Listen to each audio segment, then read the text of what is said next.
Magandang araw po muli mga minamahal natin mga taga-subaybay, followers, subscribers po ng ating Solid Rock Ministry. Lesson review, magandang araw po. At muli po kaming nagagalak na kayo ay makasama sa araw nito. Tayo po ngayon ay nasa ikalawa ng topic sa ating quarter na ang pamagat po ay ang pundasyong Genesis. At bago po yan, atin po munang babanggitin ang mga pangalang ito: Jer Toscano Rapalio, Baby Margarita Barce, Teresita Denia, kumusta po Sister Tess, Terry, Aris Proponel Castillo, Rosana Elcano, Edna Colendres, Adia Almasco, Leonardo Padriquela, Miles Orpia, Marlon Magsayo, Ben Fronda, Kaadlawon JP, Francisca Sosa, Nestor Mariano, Rowena Cahigos, Emma Bulaklak, Jojo Pajardo, Jeremias Corpus, Julito Rituya, Mirna Medina, Helen Sanchez, Noel Bombeo, Maria Bacan, Marily Ligaspi, Efraim Balo, Groy Primero, Roberto Laxito, Florenda Costudio, Babe Aranya, Ruben Remendio, Jacel Montano, and Richard Ricalde. Doon din po sa mga churches na alam nating tayo ang ginagamit na lesson review sources nila pag Sabado. Magandang araw po. Kami po ay nagagalak na tayo po ay nakakatulong sa ating mga kapatid na mas pinalalawak ang pangunawa at gusto nilang lalong maunawaan ang ating quarterly lesson. Magandang araw po. Gaya po ng ating nabanggit, tayo po ay nasa ikalawang topic na ngayon, ang pundasyong Genesis. Subalit tayo po muna ay humingi ng patnubay ng ating Panginoon. Makapangyarihang Diyos, kami po ay muling nagagalak na kayo po ay aming makasama, kami po ay muling nagpupuri sa inyong pangalan, kami po naway gabayan sa amin pong gagawaing pag-aaral ngayon ng lesson quarterly nito. Buksan po ang isipan at puso ng bawat isa sa amin na magkakaroon ng talakayan sa araw nito. At kapatawaran din po sa aming mga pagkukulang, sa aming mga kasalanan. Ito po ang dalangin namin sa pangalan ng Jesus. Ang ating pong nasa talatang sa uluhin ay nasa John 1:29. Kinabukasan, nakita ni Juan si Jesus na lumalapit sa kanya at kanyang sinabi, narito ang kordero ng Diyos na nag-alis ng kasalanan ng sanlibutan. Ang isa sa mga susing suliranin sa makabagong mga interpretasyon ng propesiya sa Biblia, katulad ng Apokalipsis, ay nabibigo silang kilalanin ang mga ugat ng Apokalipsis sa matandang kapanahunan. Pinangkin ng may akda ang kaalaman tungkol sa lumang tipan at gumagamit ng mga konsepto na batid ng kanyang mga mambabasa. Samantalang may mga tulong na makukuha tayo sa iba't ibang mga aklat ng kasulatan upang maunawaan ang Apokalipsis. Ang lahat ng Genesis ay may higit na halaga upang maunawaan natin ang sinasabi sa Apokalipsis, patungkol sa pagkasadlak natin sa madilim na buhay at kamatayan. Makikita rin natin dito ang mahalagang paraan kung paano ito malulunasan. Pag-aaralan natin ngayon ang ilang konseptong ito na nagmula pa sa Genesis. Narito po ang mga katanungan na atin pong pag-aaralan sa pagkakataong ito. Number 1, sa pag-aaral ng propesiya o banal na kasulatan, anong dapat maging malinaw una sa lahat? Number 2, paano nilalarawan sa karanasan ni Abraham ang dakilang pag-ibig ng Diyos? Number 3, paano tinuturo mula sa Genesis ang kaligtasan at si Kristo? Number 4, paano ipinaalam ng Diyos bakit ang tao ay namamatay at kung paano ito malulunasan? Number 5, ano pa ang napakahalagang katotohanan na tinuturo ng buong kasulatan? At balik po tayo sa question number 1, sa pag-aaral ng propesiya o ang banal na kasulatan, ano ang dapat maging malinaw una sa lahat? Sige po, atin pong pag-aaralan ngayon ang sinasabi ng banal na kasulatan. Tingnan po natin sa Isaiah 40, 7 at 8. Ano po ang sinasabi? Ang damo ay natutuyo at ang bulaklak ay nalalanta sapagkat ang hinga ng Panginoon ay umiihip doon. Ang Tunay na ang bayan ay damo. Ang damo ay natutuyo, ang bulaklak ay nalalanta, ngunit ang salita ng Diyos ay mamamalagi magpakailanman.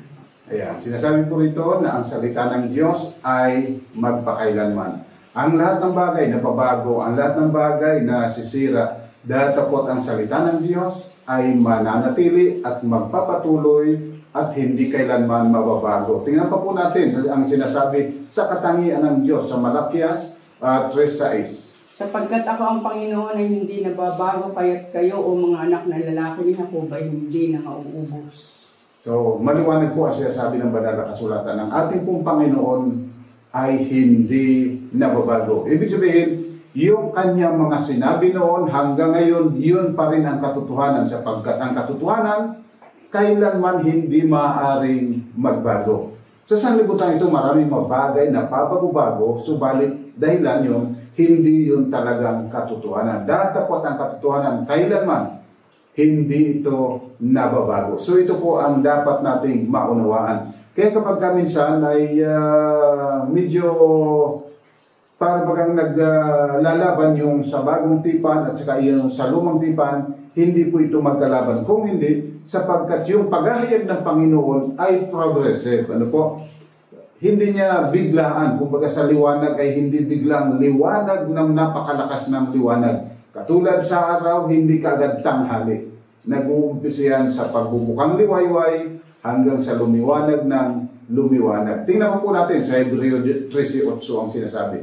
Si Jesucristo ay siya rin kahapon at ngayon, oo at magpakailanman. Yan. So, ang ating pong Panginoon, siya noon, ngayon at magpakailanman. So, hindi po nababago. Kaya dito po matitiyak natin na ang salita ng Diyos ay mananatili, ang salita ng Diyos ay patuloy sapagkat ang naghayag nito ay ang Diyos na hindi nababago, subalit siya ang noon, ngayon at magpasa walang hanggan. Uulitin ko po, kung sakasakali man na para bagang mayroong tila nagsasalungat mula doon sa bagong tipan at sa lumang tipan, wala pong tunay na pagsasalungat. Kaya lang, yung pagpapahayag ay unti-unti, no po, sapagkat hindi maaaring ibigla. Bigyan ko po kayo ng halimbawa. Sabi ng Panginoon, narinig ninyo, sinasabi, huwag kang mangangalunya.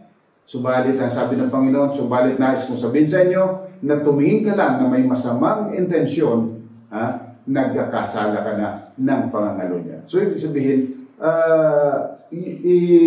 pinapaliwanag ng higit at higit ng Panginoon ang kanyang sinasabi mula noong unang panahon na siya'y magsalita sa mga propeta. Okay, at ngayon po sa ating pangalawang katanungan, paano inilalarawan sa karanasan ni Abraham ang dakilang pag-ibig ng Diyos? Alright, tingnan po natin sa Genesis 22:1 hanggang 13, ano sinasabi? At nangyari pagkatapos ng mga bagay na ito na sinubok ng Diyos si Abraham at sa kanya sinabi, Abraham, at sinasabi niya, narito ako. At kanyang sinabi, kunin mo ngayon ang iyong anak, ang iyong bugtong na anak na si Isaac na iyong minamahal at pumaroong ka sa lupain ng Morea, at ihain mo siya roong handog na susunugin sa ibabaw ng isa sa mga bundok na aking sasabihin sa iyo.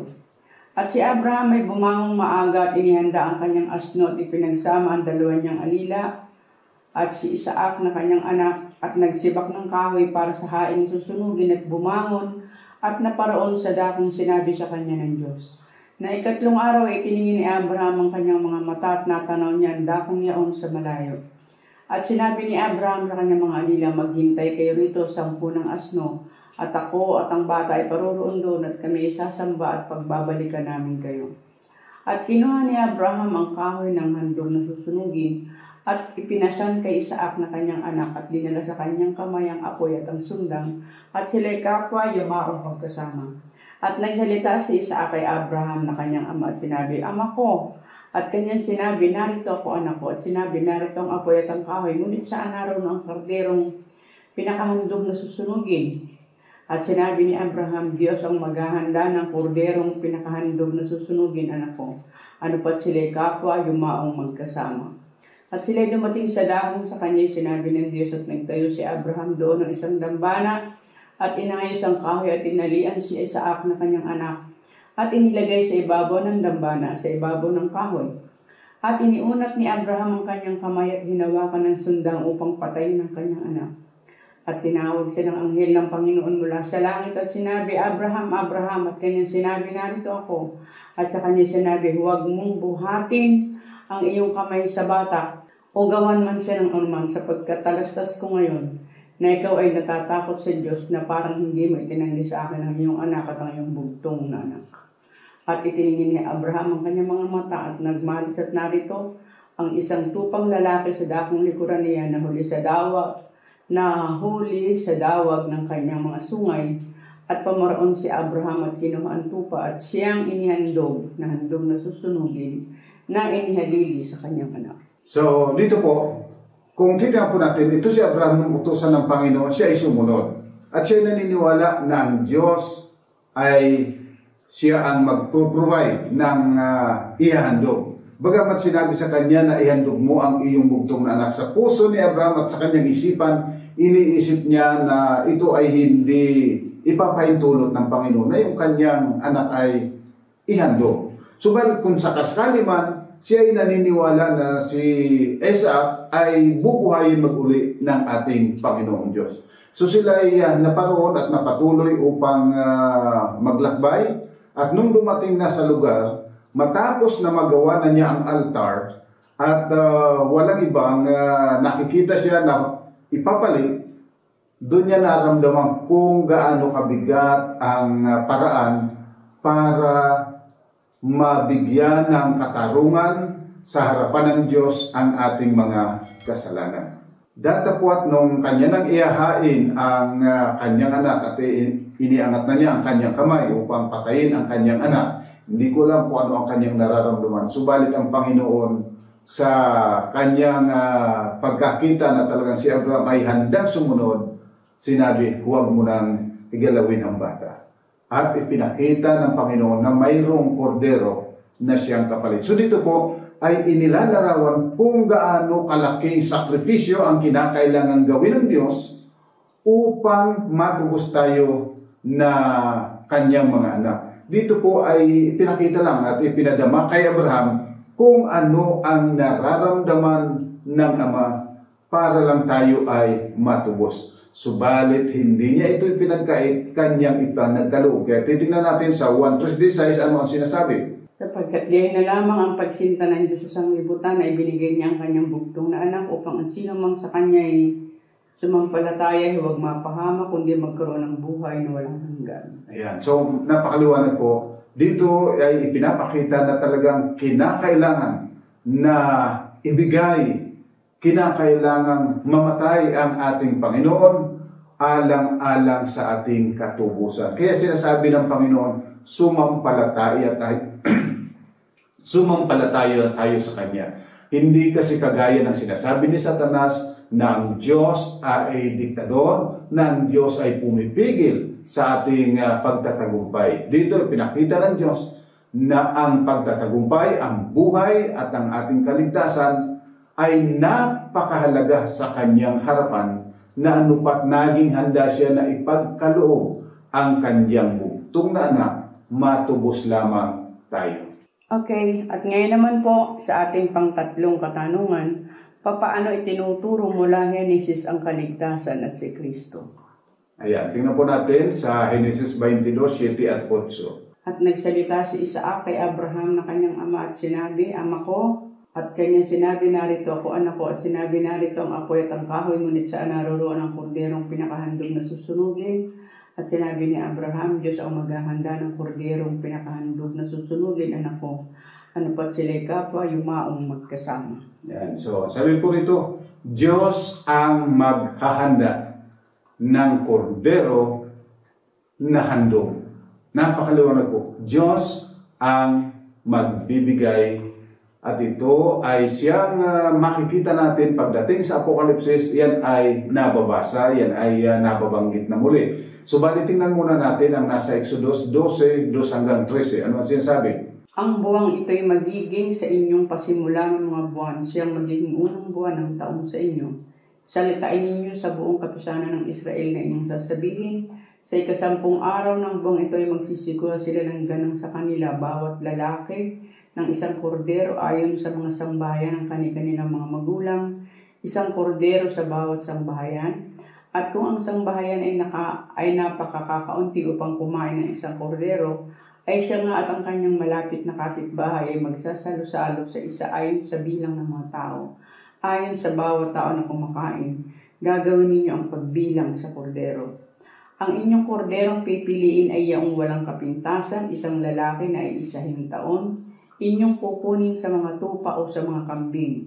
At inyong aalagaan hanggang sa 14 na araw ng buwang ito at papatayin ng buong kapulungan ng kapisanan ng Israel sa paglubog ng araw. At kukuha sila ng dugo niyan at ilalagay sa 2 haligi ng pinto at sa itaas ng pintuan sa mga bahay na walang kakainan.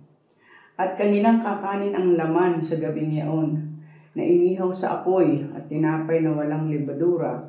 Kakainin nilang kaulam ng mapapait na gulay. Huwag ninyong kaning hilaw o luto man sa tubig, kundi inihaw sa apoy ang kanyang ulo, pati ang kanyang mga paa, at pati ang kanyang mga lamang loob. At huwag kayong magtitira ng anuman niyaon hanggang sa kinaumagahan, kundi yaong matitira niyaon sa kinaumagahan ay inyong susunugin sa apoy. At ganito ninyo kakainin, may bigkis ang inyong baywang, ang inyong mga pangyabak ay nakasuot sa inyong mga paa, at ang inyong tungkod ay tangnan ninyo sa inyong kamay, at inyong kakaning dali-dali, isang Pasko ng Panginoon. Sapagkat ako'y dadaan sa lupain ng Ehipto sa gabing yaon, at aking lilipunin ang lahat ng mga panganay sa lupain ng Ehipto, maging tao at maging hayop, at gagawa ako ng kahatulan laban sa lahat ng mga Diyos ng Ehipto. Ako ang Panginoon. At ang dugo ay magiging sa inyong isang tanda sa mga bahay na inyong kinaroroonan.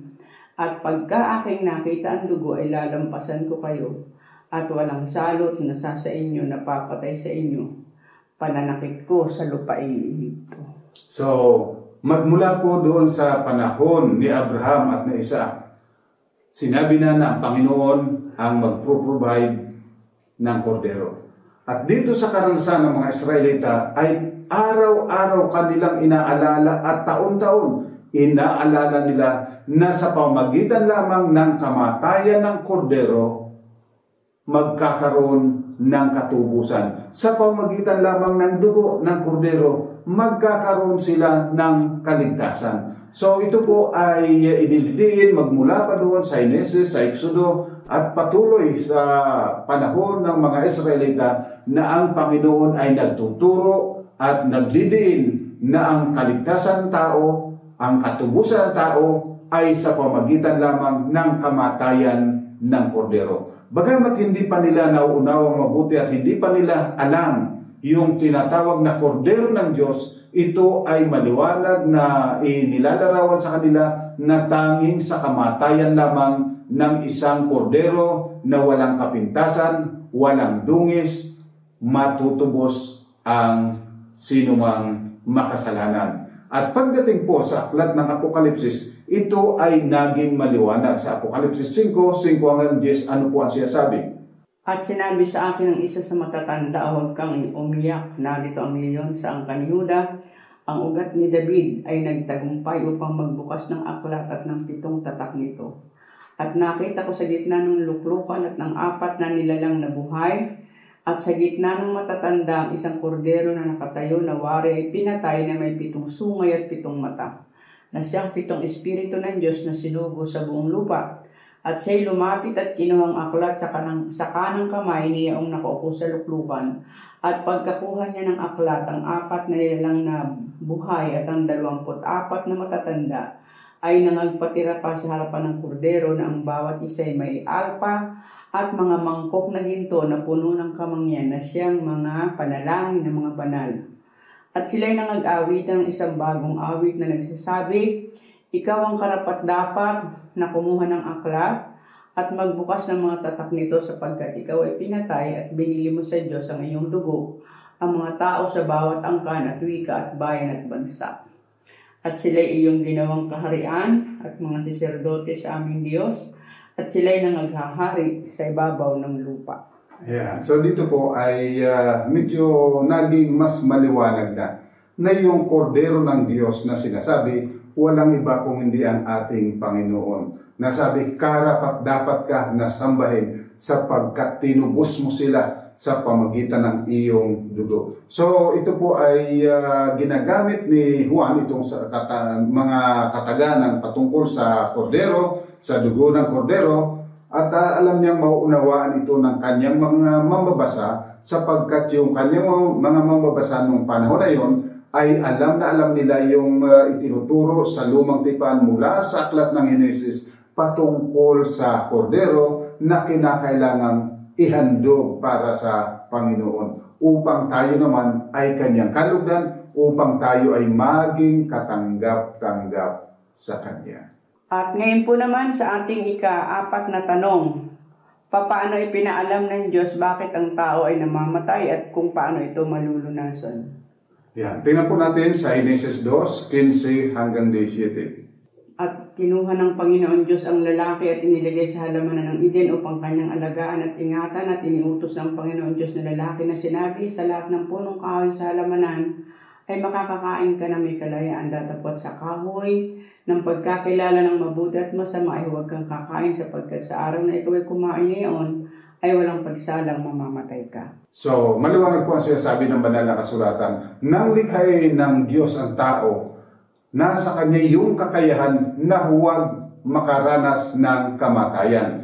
Datapwat ito ay nakadepende sa kanilang pagtitiwala, pananampalataya sa Panginoong Diyos. Sabi ng Panginoon, mayroong isang punong kahoy na huwag ninyong kakanin ang bunga nito, ni huwag ninyong hipuin, sapagkat sa araw o sa oras na kayo'y kumain nito, tiyak na kayo ay mamamatay. So, dito po, ang kamatayan ay hindi panukala ng Diyos para sa atin. Ang kamatayan ay pinili ng tao matapos na sila ay linlangin ng tusong kaaway na walang iba kundi si Satanas sa anyo ng ahas. Ano po? So, hindi gusto ng Panginoon na ang tao namamatay. Subalit ito ay pinili ng tao na magkaroon ng kamatayan sa pamagitan ng hindi pananampalataya sa Diyos. At mula nung magkasala si Eva at si Adan, ano na ang nangyari? Tingnan po natin sa Kapitulo 4, 4:8 hanggang 15. At yaoy sinabi ni Cain sa kanyang kapatid na kay Abel, at nangyari nang sila'y nasa parang ay nagtindig si Cain laban kay Abel na kanyang kapatid, at siya'y kanyang pinatay. At sinabi ng Panginoon kay Cain, asa naroon si Abel na iyong kapatid? At sinabi niya, ewan ko, ako ba'y tagapagbantay sa aking kapatid? At sinabi niya, ano ang iyong ginawa? Ang tinig ng dugo ng iyong kapatid ay dumadaing sa akin mula sa lupa. At ngayon sinumpa ka sa lupa na siyang nagbuka ng bibig, na tumanggap sa iyong kamay ng dugo ng iyong kapatid. Pagbubukid mo ng lupa ay di na ibibigay mo lang ngayon sa iyo ang kanyang lakas. Ikaw ay magiging palaboy at hampas lupa sa lupa. At sinabi ni Cain sa Panginoon, ang aking kaparusahan ay higit kaysa mababat ako. Narito ako ay iyong itinataboy mo ngayon mula sa ibabaw ng lupa, at sa iyong harapan ay magtatago ako, at ako ay magiging palaboy at hampas lupa, at mangyayari na sino mang makasumpong sa akin ay papatayin ako. At sinabi sa kanya ng Panginoon, dahil dito'y sino mang pumatay kay Cain ay makapitong gagantihan. At nilagyan ng Panginoon ng isang tanda si Cain, baka siya sugatan ng sino mang makakasumpong sa kanya. So makita po natin matapos na patayin ni Cain yung kanyang kapatid, dahilan sa pagkainggit na yung kanyang handog hindi tinanggap, datapwat yung handog ng kanyang kapatid ay tinanggap ng Panginoon. Kanyang pinatay ang kanyang kapatid. Pero sa kabila ng lahat ng ito, hindi ninais ng Panginoon na mamatay si Cain, kundi sabi, sumpain ka, magiging kang palaboy. So, dumating yung kahirapan sa buhay ng tao. Subalit, papansinin po ninyo, na nilagyan pa ng tanda ng Panginoon si Cain upang kung sino man ang sa kanya'y pumatay, makapitong susumpain, makapitong paparusahan. Kaya makita po ninyo na talagang ang kamatayan hindi kailanman panukala ng Diyos. Subalit ito ay naging bunga ng pagkakasala ng tao. At naging instrumento na rin ang tao sa pagpatay, sa pagpapahirap sa kanyang kapwa sa pamamagitan ng makasariling mga damdamin at layunin sa buhay. Tingnan po natin ang sinasabi naman sa 1 Corinto 15:15 hanggang 19. Ano po ang sinasabi? Oo, at kami masusumpungang mga saksing bulaan tungkol sa Diyos, sapagkat aming sinasaksihan tungkol sa Diyos na kanyang muling binuhay si Kristo, na hindi siyang muling nabuhay kung tunay nga ang mga patay ay hindi muling binubuhay, sapagkat kung hindi muling binuhay ang mga patay, ay hindi rin nga muling binuhay si Kristo, at kung si Kristo ay hindi muling binuhay, ang inyong pananampalataya ay walang kabuluhan, kayo nasa inyong mga kasalanan pa. Kung gayon nga ang mga nangatutulog din naman kay Kristo ay pawang mapapahamak. Kung sa buhay lamang na ito tayo nagsiasa kay Kristo, ay tayo sa lahat ng mga tao ang lalong kahabag-habag. Ayan. Sinasabi po rito na sapagkat si Kristo nag-alay ng kanyang buhay, namatay, nabuhay na maguli, tayo naman ay pinagkakalooban ng kapangyarihan, ng karapatan, mabuhay na maguli sa pamamagitan ng biyaya ng Diyos. At mapag-aralan po natin yan sa ibang mga pagkakataon kung kailan yung pagkabuhay na maguli. Basta maliwanag po rito, ang mga patay, bubuhayin mag-uli ng ating Panginoong Diyos. At yan ay sapagkat si Kristo namatay at nabuhay na maguli. So ipinapakita na tanging sa kamatayan at pagkabuhay na maguli ng ating Panginoon Jesucristo, mayroon tayong pag-asa para sa buhay na walang hanggan, para sa pagkabuhay na maguli mula sa mga patay. Tingnan po natin sa Apokalipsis 1:18 ang sinasabi. At ang nabubuhay at ako'y namatay, at narito ako'y nabubuhay magpakailanman, at nasa akin ang mga susi ng kamatayan at ng Hades. Napakaliwanag po ang sinasabi, nasa akin ang susi ng buhay at ang pagkabuhay na maguli. So, dahilan po ang ating Panginoon ay namatay, nabuhay na maguli, nasa Kanya ang lahat ng karapatan upang tayo'y buhaying mag-uli kung tayo ay nananampalataya sa Kanya. At ngayon po sa ating panghuling katanungan, number 5, ano pa ang napakahalagang katotohanan ng tinuturo ng buong kasulatan? Yan, tingnan po natin sa Genesis 3:1 hanggang 5. Ang ahas nga ay lalong tusok kaysa alinmang mga hayop, sa parang nanilikha ng Panginoon Diyos at sinabi niya sa babae, tunay bang sinabi ng Diyos huwag kayong kakain sa alinmang punong kahoy sa halamanan? At sinabi ng babae sa ahas, sa bunga ng mga punong kahoy sa halamanan ay makakakain kami, datapot sa bunga ng punong kahoy na nasa gitna ng halamanan ay sinabi ng Diyos huwag kayong kakain iyaon, huwag ninyong hihipuin, baka kayo mamatay. At sinabi ng ahas sa babae, tunay na hindi kayo mamamatay, sapagkat alastas ng Diyos na sa araw na kayo kumain niyaon ay madidilat niya ang inyong mga mata at kayo magiging parang Diyos na makakakilala ng mabuti at masama. So, napakaliwanag po sinasabi ng ahas, tuso sa lahat ng nilalang. Pagka sinabing tuso, ito ay akala mo, ay kakampi mo, datapot ang totoo kalaban mo. Sa akala mo ay nag-iisip ng kabutihan para sa iyo, datapot ang dadala nito kapahamakan sa bandang huli. Ganyan po ang tuso. At ang ahas na ito ay ipinakilala sa Apokalipsis 12:1 hanggang 9 kung sino ba talaga itong ahas na ito na sinasabi rito sa Genesis. At ang isang dakilang tanda ay nakita sa langit, isang babae na nararamta ng araw, at ang buwan ay nasa ilalim ng kanyang mga paa, at sa kanyang ulo ay may isang putong na 12 bituin. At siya ay nagdalang tao, at siya ay sumisigaw na nagdaramdam sa panganganak at sa hirap upang manganak. At ang ibang tanda ay nakita sa langit, at narito ang isang malaking dragong mapula na may 7 ulo at 10 sungay, at sa kanyang mga uli may 7 diadema. At kinaladkad ng kanyang buntot ang 3 bahagi ng mga bituin sa langit at ipinaghahagi sa lupa. At lumagay ang dragon sa harapan ng babaeng manganganak na upang lamunin ang kanyang anak pagkapanganak niya.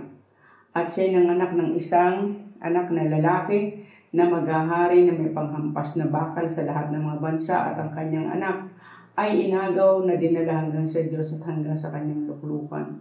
At tumakas ang babae sa ilang, at doon siya ipinaghanda ng Diyos ng isang dako upang doon siya ampunin 1,260 araw. At nagkaroon ng pagbabaka sa langit. Si Miguel at ang kanyang mga anghel ay nakipagbaka sa dragon, at ang dragon at ang kanyang mga anghel ay nakipagbaka, at hindi sila nanganalo ni nasumpungan pa man ang kanilang dako sa langit.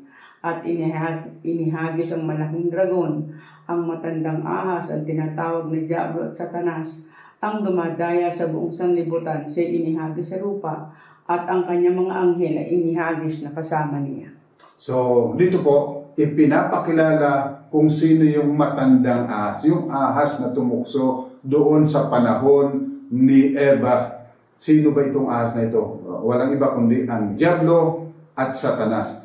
At ito ay nagmula sa langit, nakikipaglaban sa langit, nakikikumpetensya sa ating Panginoong Diyos. Datapot hindi siya nagtagumpay. Datapot siya ihinagis dito sa lupa, kasama ng kanyang mga nabihag na mga anghel, yung mga anghel na nakumbinsi niya, na parito sa lupa, upang patuloy na gawin yung pandaraya. So dito po ay itinuturo sa atin na ang tusong kaaway narito sa ating kapaligiran. Kaya kinakailangan na tayo'y mag-ingat na mabuti, kinakailangan tayo'y magtiwala ng lubusan sa ating Panginoon at sundin ang bawat kanyang instruksyon, ang bawat kautusan, bawat tagubilin, sapagkat ito lamang ang mag-iingat sa atin mula sa daya ng Diablo. Sapagkat itong Diablong ito, ang wika nga, ay tuso. Ibig sabihin, iprepresenta sa iyo na tila bagang napakaganda. Datapot ang sa wakas nito ay ang kapahamakan. Kaya nga sinasabi sa kawikaan, mayroong mga bagay na tila matuwid sa mata ng tao, datapot ang dulo niyaon ay ang kapahamakan. Kaya hindi po ligtas na tayo'y magtitiwala sa ating sariling karunungan, sa ating sariling kakayanan, sa ating sariling kaalaman, sapagkat mayroon tayong kaaway na tuso na narito dinadaya niya ang buong sanglibutan. Napakahalaga po na pag-aralan natin mabuti ang salita ng Diyos. At dito po ay sa pag-unawa ng mga propesiya, kinakailangan at talagang titingnan po natin ang buong kasulatan para makita natin yung total harmony ng buong kasulatan upang makita natin yung tunay na liwanag sapagkat pagkatatandaan mayroong tusong kaaway. At alam po ninyo, ang tusong kaaway na ito marunong din gumamit ng Biblia. Nakita po ninyo yung kanyang tuksoy ng ating Panginoon. Alam niya kung ano ang nilalaman ng Biblia.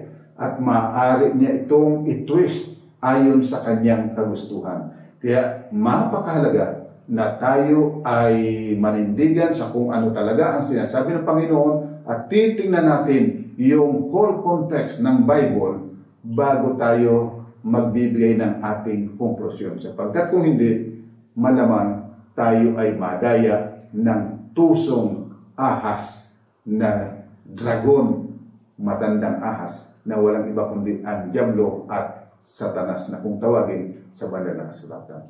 At dito po natatapos ang ating talakayan sa araw na ito. Iiwan po namin sa inyo ang mga summary ito ng ating pinag-aralan. Number 1, ang Diyos hindi nagbabago, kaya't makatitiyak tayo na ang katotohanan ng kanyang inihayag noon ay totoo hanggang ngayon. Ang dakilang pag-ibig ng Diyos ay inilarawan ng una sa pamamagitan ng paghingi ng Diyos kay Abraham na ialay ang kanyang bugtong na anak. Number 3, ang paghahandog ng kordero sa panahon ng lumang tipan ay naglalarawan ng paraan ng kaligtasan. Paghahain ng kordero ng Diyos, walang iba kundi si Jesucristo. Number 4, ang kamatayan ay dumating dahil sa dakilang ahas na madaya at malulunasan lamang sa pamamagitan ng kamatayan ng kordero ng Diyos. At panglima, ang Diablo ay tuso, kaya't hindi ligtas na magtiwala sa sariling kaalaman o kakayahan. So mga minamahal, sana po ay nakatulong muli itong maikli nating pag-aaral. Ang pagpapala ng Panginoon ay muling mapa sa atin at patuloy tayong pagpalain hanggang sa dumating ang ating Panginoon. Tayo po'y manalangin. Ama po namin banal, muli po kaming lumalapit sa iyo na nagpapasalamat, nagpupuri, sapagkat ikaw na aming Diyos ay Diyos ng pag-ibig na hindi pa bago-bago.